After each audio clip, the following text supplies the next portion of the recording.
Association of Black Journalists. We not only mourn her loss, but express heartfelt sympathies to her friends and family and colleagues. All right, then. We sure appreciate it. Thanks a bunch. Folks, this was a statement that was released yesterday by PBS. It is with extremely heavy hearts we must share that our dear friend and beloved colleague Gwen Ifill passed away this afternoon following several months of cancer treatment. She was surrounded by loving family and many friends whom we ask that you keep in your thoughts and prayers. And again, from the executive producer and SVP at WETA, Sarah Just, Gwen was a standard bearer for courage, fairness, and integrity in an industry going through seismic change. She was a mentor to so many across the industry, and her professionalism was respected across the political spectrum. She was a journalist and set an example for all around her. Let's go to our panel now. Dr. Jason Johnson, columnist, analyst, political editor for The Root. We also have Dr. Avis Jones-Dweaver, author of How Exceptional Women Lead. Brandon Cooper, executive vice chairman of the Prince George's County, Maryland Republican Party. And Lauren Victoria Burke, political analyst and writer for NBC Black. One of the things that she had to do with disappointment. Look, she went after the Meet the Press job, ABC This Week, that Sunday show host as well. Even CNN State of the Union was passed up for all of those, but made the best of the situation with what she did at PBS. Lauren? Yeah, one of the greatest things about Gwen is that she, on these panel shows, oftentimes she's the only black female on the show, and I love the way she asserted herself in situations where she, a lot of times, was the only voice making a certain point.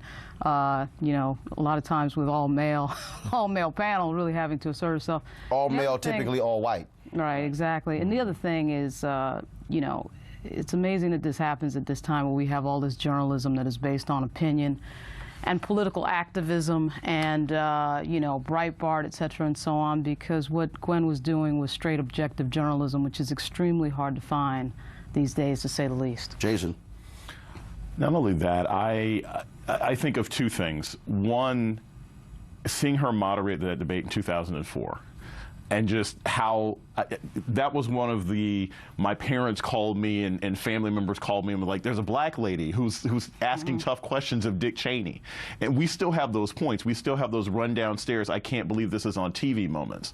And there are very few people who had that level of gravitas, who have that level of influence. That's one of the things that I will always remember. Her not only just being the only person in the room, but her being someone who could speak truth to power, and even Dick Cheney blinked.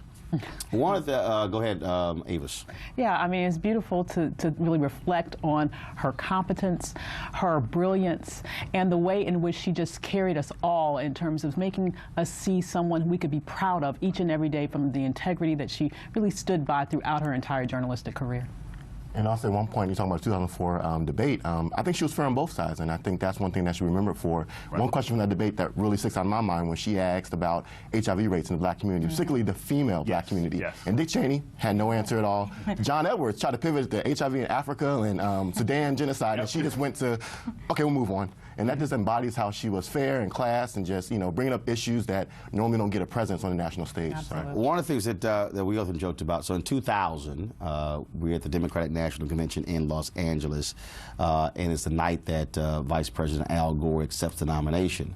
And that's when my appendix ruptured. And did not realize it really till the next day. So I'm going to the convention center in severe pain because I had a camera crew who was there, and I was executive producing a special for a cable network. And so I sat behind, underneath the stadium.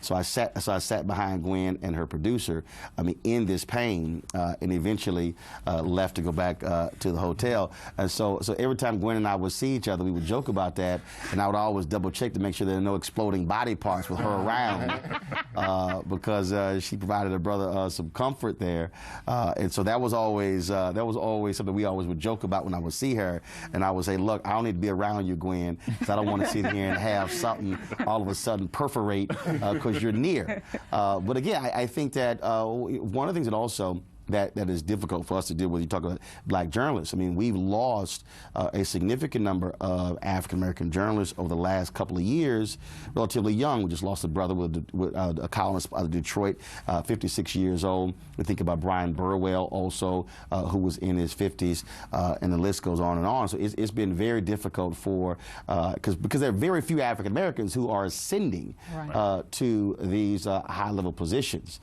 And that's also something I think is important to note as well. Yeah, well, I think of like John Saunders, you know, and I mean, Yeah. it was, you know, and Stuart Scott last year, and it's, you know, one of the things that I was really happy the other guys, you know, came on the air and mentioned is why the NABJ is important. This is why the role that that organization plays is important, because these people were mentors, these people were guide stones, and also, you know, as Lauren was talking about, we have so many people who want to just be pundits, and I teach about this, you know, at Morgan State. It's like, no, there is still a journalism job to be had, and it's nice to see someone like that, as horrified and saddened as we are by her passing, is lauded for being a journalist and continuing that standard at a time where a lot of people don't have the discipline. And of course, Sherilyn Ifill, who was executive director of the NAACP Legal Defense and Education Fund, of course, yes, related to Gwen Ifill. Shirley, go to my iPad, please. This was a tweet that she posted yesterday. And that tweet simply says, Gwen Ifill, a brilliant journalist, exceptional human being, and my beloved cousin and friend. I have no words. Gwen Ifill, of course, dead at the age of 61.